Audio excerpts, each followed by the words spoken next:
Guys, eto na naman tayo, si Man Behind the Lens naman to, at tayo ay naggala na naman ngayong araw na to.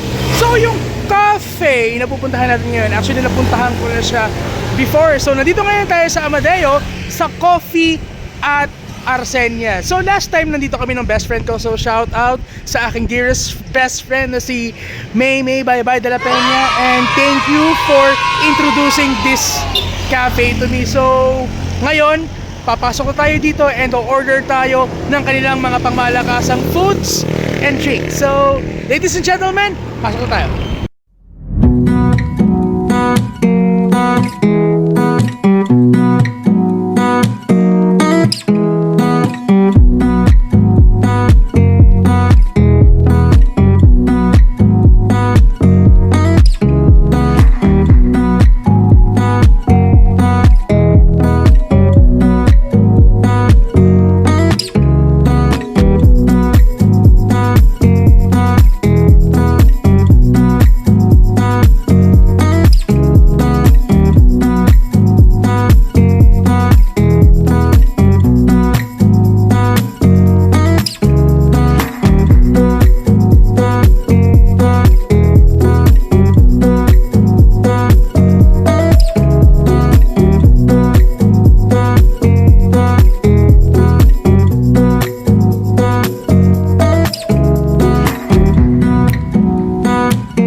I'm trying to order that honey latte.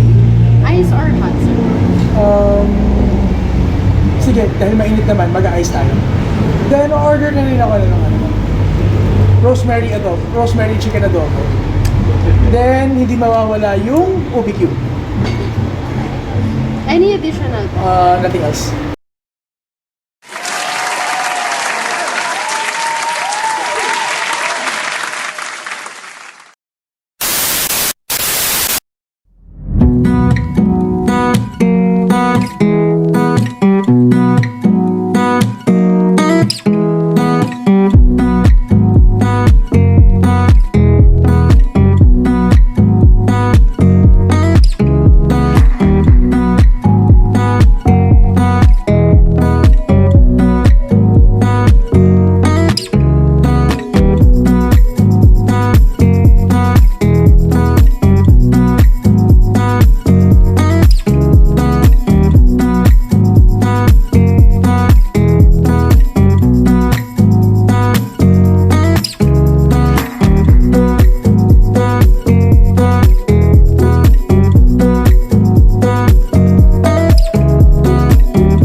Okay, so mga ladies, mga gentlemen, katatapos lang natin mag-food trip dito sa Coffee at Arsenia's here in Amadeo, Cavite. Actually, nakatanggap pa nga tayo ng additional food for complimentary and we will be including that in our review as well. So ngayon, re-reviewin natin ang lahat-lahat ng mga bagay na nakita natin dito sa Coffee at Arsenia. Unahin na natin yung pinaka-lugar mismo. So, isa ito sa mga other coffee shops na in-explore ko outside ng Tagaytay. So, nandito tayo ngayon, Amadeo, Cavite. For me, kung i-describe ko itong overall structure design ng Coffee at Arsenia's, yung alfresco niya, sobrang lakas maka-garden vibe. So, yung mga ideal spots dito na pwede kang mag-food trip, pwede kang tumambay, grabe, sobrang peaceful ng aura niya. Alam mo yung tipong, ito yung lugar na pwede kang mag-relax, mag-meditate, mag-unwind, at saka makapagkwentuhan kung sakaling magsasama ka ba ng katropa. Actually, as I explore the place, nakaka-relax. Every spot, every places, every corners of the shop, talagang you will be feeling at ease. So, there is a time na temporary mong makakalimutan yung mga, kung ano man yung mga iniisip mo sa buhay, problema, work, studies, everywhere in between. Ngayon, yung dine-in naman niya dito sa loob, lakas maka-home vibe. Sobra. Lalong-lalo na itong spot kung saan ako nag-i-stay ngayon. Parang I do imagine that I was in a certain house balcony, nag-iisip, nagre-relax, nag-unwind habang nagpo-food trip at the same time. So, it is a perfect place for you to relax, to unwind, and have some quality time kung magsasama ka man ng kapamilya o mga kaibigan mo.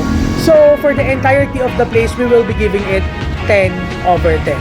Pangalawa, reviewin natin yung mga in-order natin. So, umorder tayo ng Ubi Cube, rosemary chicken adobo, nakatanggap na tayo ng complimentary which is yung kanilang pork lasagna at yung kanilang pangmalakasan na honey latte. So, simulan na natin reviewin yung mga drink and foods na to isa-isa. Unahin natin yung rosemary chicken adobo. So, sa rosemary chicken adobo, alam mo yung tipong parang pag nalasahan mo siya at saka nalanghap mo yung scent niya, ramdam na ramdam mo na parang lutong bahay yung rosemary chicken adobo. So, speaking of rosemary, yung chicken adobo na yon, pag tinignan mo yung texture niya, parang ini-imagine mo na it is somewhat na parang kapamilya mo yung nagluluto. Parang parang member ng family mo yung nagluto. Sabi ko nga, lakas maka-home vibe ng lugar. Even yung pagkain nila, which is yun nga, yung kanilang rosemary chicken adobo, lakas maka-home vibe. Tapos pag nalasahan mo siya, pag naramdaman mo yung taste niya, grabe, lutong bahay talaga yung dating. I cannot describe it so accurately sa sobrang sarap niya. So, 10/10 ang ibibigay natin sa rosemary chicken adobo. So, pangalawa nating na taste is yung kanilang Ubi Cube. So, kidding aside, parang sinasabi ko nga na parang yung Ubi Cube, parang pinalaki siya na hakubina na may ubi coating sa labas ng dough niya. So, when it comes to taste, ang pinakapambawi nila, yung ubi filling nila sa loob ng Ubi Cube. Yun yung talagang yun yung talagang mag-outburst sa taste buds mo. Yun yung pinaka magpaparamdam sa iyo na ang sarap-sarap ng Ubi Cube na to as a dessert. Actually, it's an ideal dessert na pwede mo siyang i-partner in every meal. More particularly, pasta and rice meal. So, sa Ubi Cube, 10/10 din ang ibibigay natin yung rate dito. Pangatlo, okay, yung natikman natin kanina na honey latte. So, yung honey latte, I really love the idea that the espresso shot will overpower as you drink the latte itself. So, ang una mong matitaste dito yung honey. So, syempre, honey latte. So, yun yung pinakauna mong matitaste first hand. So, in fairness, the honey that they put on, hindi siya ganong nag-overpower sa sweetness. Saktong-sakto lang siya. Then, as time passes, habang iniinom mo to, yung espresso shot, unti-unting sisipa para malasahan mo yung espresso slash coffee essence nito. So, sa ating honey latte, we will be giving it 9.5 over 10. And lastly, yung ating complimentary meal na na-receive kanina, which is yung kanilang pork lasagna. Grabe! Ito, hindi pa siya ubos.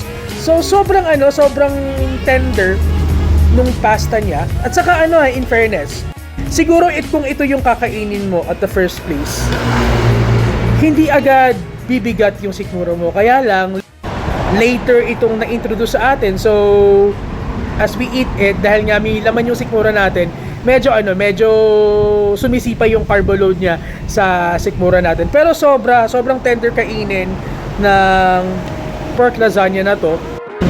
Yung sauce niya, sakto lang din. It has the perfect taste. So, sa ating pork lasagna, so we will be giving it 10 over 10. So, ayan mga ladies, mga gentlemen, so dyan na po nagtatapos ang ating hangout vlog for today. So, kung may gusto pa kayong malaman more and more on Coffee Arsenia, so i-check nyo lamang yung kanilang official FB page and you may visit them in their main place here in Amadeo, Cavite. So yan guys, dito na po nagtatapos ang ating vlog for today. So if you wanna see more of my videos, kindly check my socials for more. So hanggang sa susunod na pagkikita mga kapatid, kita-kits and adios!